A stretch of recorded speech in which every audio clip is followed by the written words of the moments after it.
దసరా పండుగ దుర్గాదేవి మహిషాసురుణ్ణి సంహరించినందుకు ప్రతీకగా జరుపుకుంటామనే తెలుసు. కానీ కుల్లు దసరా పేరుతో కూడా ఉత్సవాలు ఘనంగా జరుగుతాయట. అది కూడా అయోధ్య రాముడిని దొంగిలిస్తారట. ఎక్కడ, ఏమిటా కథ? అనగనగా అంటూ సాగే నేటి కథనమే దసరాలలో కుల్లు దసరా వేరయ్య.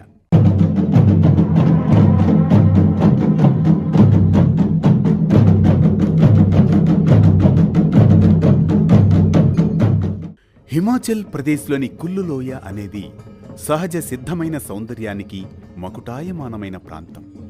మంచుతో కప్పబడిన పర్వత శ్రేణులు, పచ్చని లోయలు, వెండి తీగల్లా వంపులు తిరుగుతూ ప్రవహించే బియాస్ నది ఈ అందాలను ఆస్వాదించేందుకు రెండు కళ్ళు చాలవు. ఇలాంటి ఆహ్లాదకరమైన వాతావరణంలో ప్రతి ఏటా విజయదశమి రోజు నుండి 7 రోజుల పాటు కుల్లు దసరా ఉత్సవాలు అత్యంత వైభవంగా జరుగుతాయి.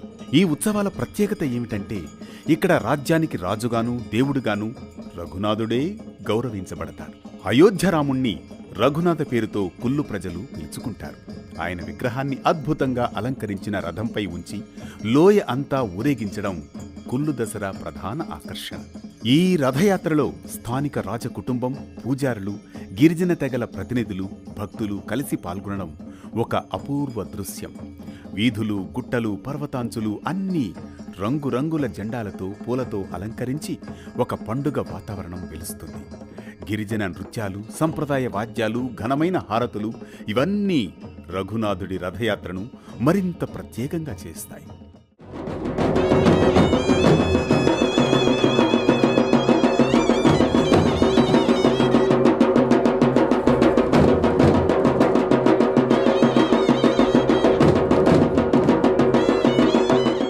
అనగనగా అది 17వ శతాబ్దపు రోజులు.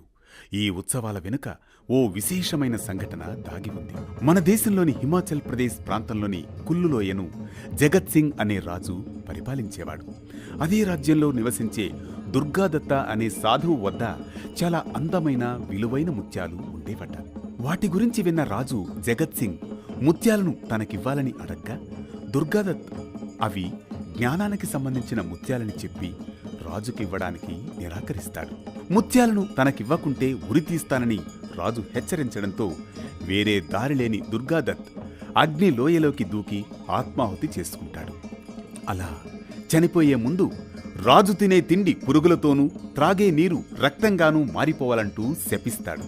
ఈ శాపం వల్ల తిండి నీరు లేక బాధపడ్డ రాజు జగత్ సింగ్ శాపం పోవాలంటే ఏం చెయ్యాలా అంటూ రామానంది శాఖకు చెందిన కృష్ణదాస్ పాయహరి అనే పీఠాధిపతిని అడగడంతో అయోధ్య రాముణ్ణి తీసుకువచ్చి కుల్లులోయలో ప్రతిష్ఠించాలని చెప్పడంతో రాజు ఒక బ్రాహ్మణుణ్ణి అయోధ్యకు పంపగా ఆయన అయోధ్యలోని రాముడి విగ్రహాన్ని దొంగిలించుకుని వస్తూ సరయూ నదీ తీరంలో అయోధ్య ప్రజలకు పట్టుబడతాడు. వారు ఆయనను ప్రశ్నించగా తమ రాజుకు ఉన్న శాపం గురించి తెలియజేస్తాడు.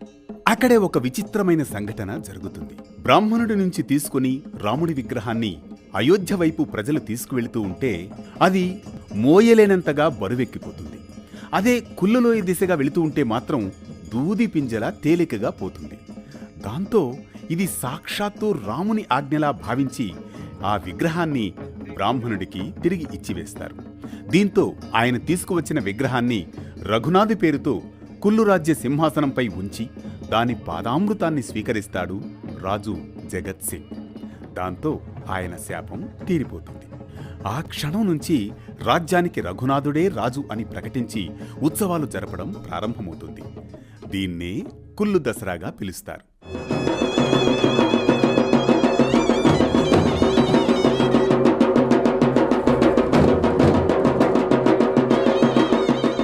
విజయదశమి రోజు ప్రారంభమయ్యే కుల్లు దసరా 7 రోజుల పాటు జరుగుతాయి.